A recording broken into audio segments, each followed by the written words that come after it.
June 2005, and on a sunny Sunday afternoon, thousands of people gather on London's South Bank to take part in the annual Walk for Life, a charity event to raise money for HIV and AIDS. The walkers are sent on their way by celebrities Sir Ian McKellen and John Barrowman. In the television industry, which I am involved in, we lost a vast amount of people in the very beginning, in the early 80s, when the disease first came into everybody's mindset. But yeah, no, and some celebrities are still, unfortunately, afraid of the stigma. Amongst the crowd is 25-year-old Clint Walters. But he's not just here to chat up celebrities. Clint is a man on a mission. Okay, I'm in the process of setting up the only weekend HIV testing clinic. The idea is to encourage more young people to deal with their own issues in making the decision to have the test, to receive the counselling, to have the support and to get results back in 1 hour. Clint has marshalled a team of volunteers to raise over £6,000. But why is he so keen to set up his HIV testing clinic? Well, when I was 17, I had a whole range of illnesses. The doctor said to me, can you come back into the hospital for more test results that have come back inconclusive?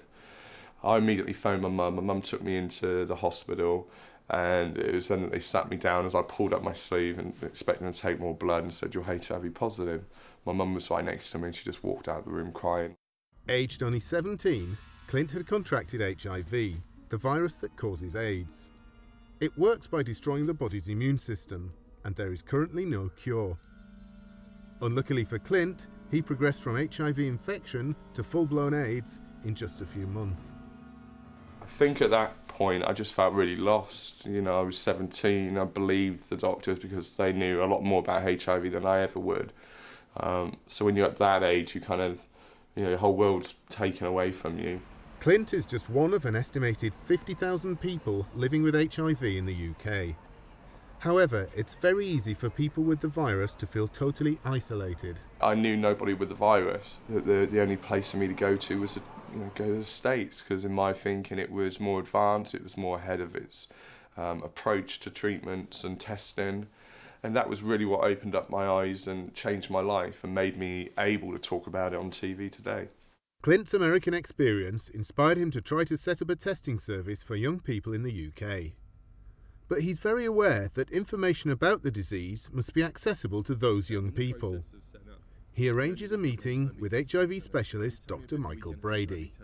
How do you find the best way in explaining HIV, because it's such a complicated disease and it's a complicated virus? How do you find the best ways to convey that to young people?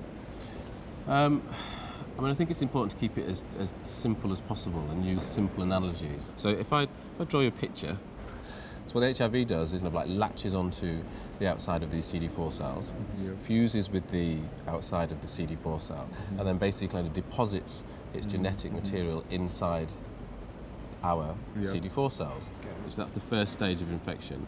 So that's when the cell and the virus will just lock together. Yeah. So the virus, absolutely. It's like a lunar landing. HIV targets the body's immune system, the very system that normally protects the body against infection.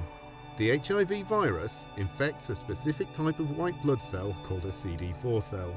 It attaches itself to the cell, becoming part of it, and inserts its genetic material into the cell's own genetic material in the nucleus. In this way, it uses the infected cell to make more virus particles. As the mass of virus builds up, the CD4 cell membrane bursts, and virus particles swarm out, ready to invade other cells. If you think of the immune system as being like an army, being there to fight infection, the CD4 cells are kind of like the generals, so they're there to kind of coordinate it. And without those, your immune system kind of falls apart, which is how it causes disease, because by destroying the CD4 cells, it weakens people's immune systems. So that's, without treatment, certainly CD4 counts drop, and that's when people get, or potentially get, a risk of getting HIV or AIDS-related diseases. HIV belongs to a family of viruses called retroviruses, because of the way they carry their genetic material. Because of this, any drugs developed to combat the virus are known as antiretrovirals. Current antiretrovirals are aimed at stopping the virus from replicating in the cell. But even better would be to block the virus from infecting CD4 cells in the first place. And a new range of drugs that do just that is now being made available. One of the major problems or the major challenges that we have about treating HIV is the development of drug resistance. The thing about HIV is that's very clever for it and very difficult for us is that every time it reproduces, every time it replicates, it often makes lots of mistakes in that process. It produces billions and billions of copies of itself every day. And a lot of those are abnormal, but because it does it so rapidly, sometimes by chance, it can turn into something that gives it an advantage. In other words, it can turn into a type of virus against which the drugs don't work.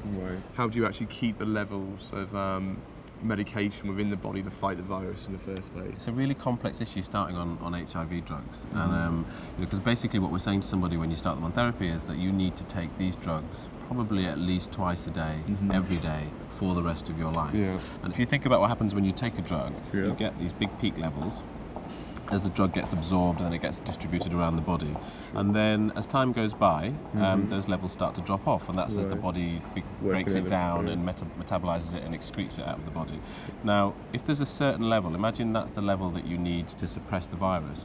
When you're taking the tablets, you need to make sure that your drug level in your system is always higher than that. Because if you drop lower than that, in other words, if you've got less drug in the body than that, the virus is going to start to replicate.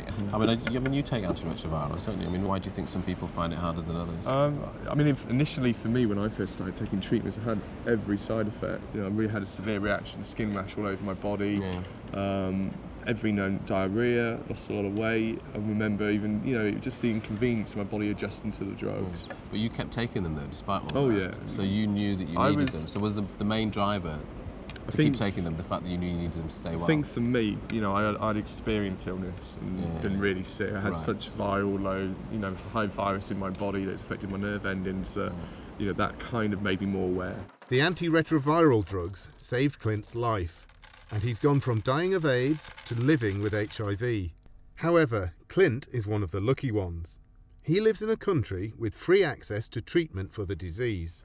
But antiretroviral drugs are expensive, and many countries cannot afford to provide treatment for life.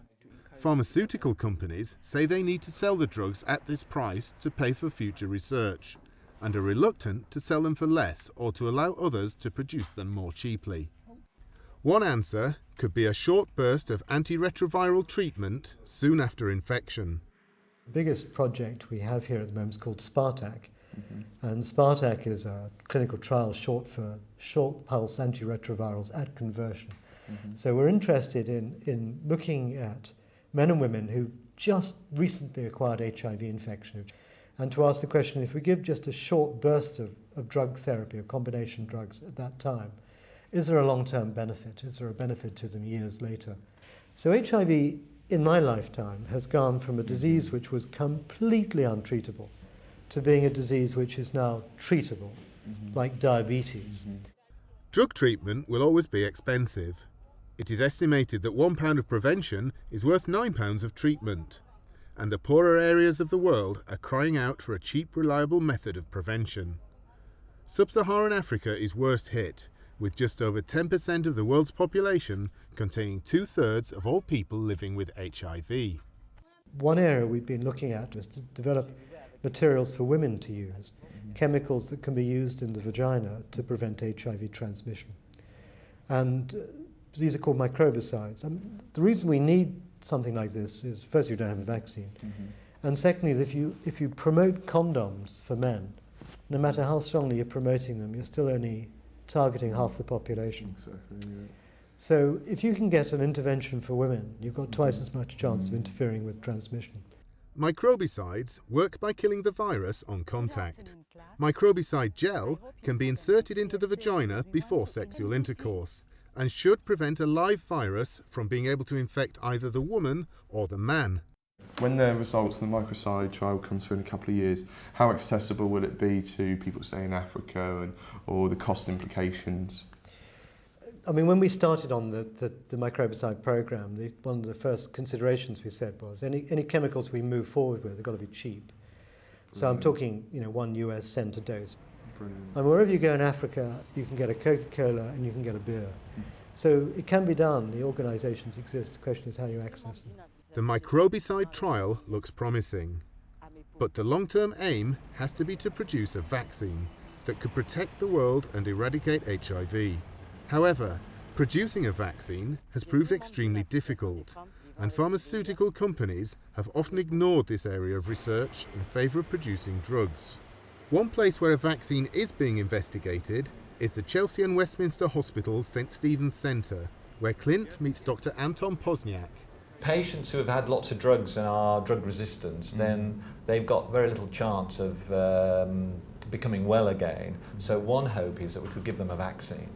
And what we would do is we take the HIV virus, we strip the coat off it, and we put a new coat on that we've modulated, and it's dead and it can't infect patients, and then we give a whole boost of it into the body. The body then thinks that that's HIV virus, produces antibodies, these chemicals, and it triggers off cells. Vaccines make use of the body's own defence systems to kick-start an immune response. This way, you can become resistant to a disease without having to catch it first. Once they recognise a foreign invader, the body's immune cells react by first producing chemicals called antibodies, which stick to the intruder and label it. They also bring in other cells that now recognise the labelled virus as foreign and attack it. Crucially, the body's immune system also remembers the invader's identity, so it can fight it off if it comes into contact with it in the future. So what's your biggest obstacle right now in vaccine development? It's really trying to find a good vaccine, which means that the bit of the outer coat of the virus, if you could find a bit that doesn't change, as the virus mutates, that this doesn't change, so it's absolutely stable. It just stays the same all the time. What we'd really like to have is a good candidate vaccine, a vaccine where we think this is great, we can put this into patients, and that might treat their HIV, or we could give it to people and prevent their HIV. But the problem is we've got to check all of this out firstly in the laboratory. Once they have a potential vaccine, it needs to be tested in the lab at the cellular level. White blood cells are separated from blood samples taken from healthy donors and mixed with the vaccine to see if it causes a reaction. What researchers are looking for is the production of antibodies by white cells and changes in other white cells that mean they can recognise HIV. There is then a whole series of other tests before the vaccine can be trialled in people. Usually it's given to healthy volunteers and it's injected into their arm and make sure it doesn't cause a great big reaction. So there's all of that to be done. At the moment we've got some vaccines where we have changed the outer coat, but what we're doing with these is we're giving them to patients who already have got HIV to try and stimulate their immune systems so they can kill off the HIV they've already got in their body. So that's called a treatment vaccine rather than a preventative vaccine. The big dilemma for the world's governments is where to put their money. Do they invest in treatment and forget difficult vaccine research? Or do they go all out for a vaccine and halt new drug research? Or are massive awareness campaigns the answer? With an estimated 40 million people infected worldwide, HIV is going to be difficult to conquer. What I would say to kids who are watching at home is HIV can impact anybody. It doesn't matter your background, where you come from, black, straight, gay, white, who cares? HIV is a young people's disease, globally speaking.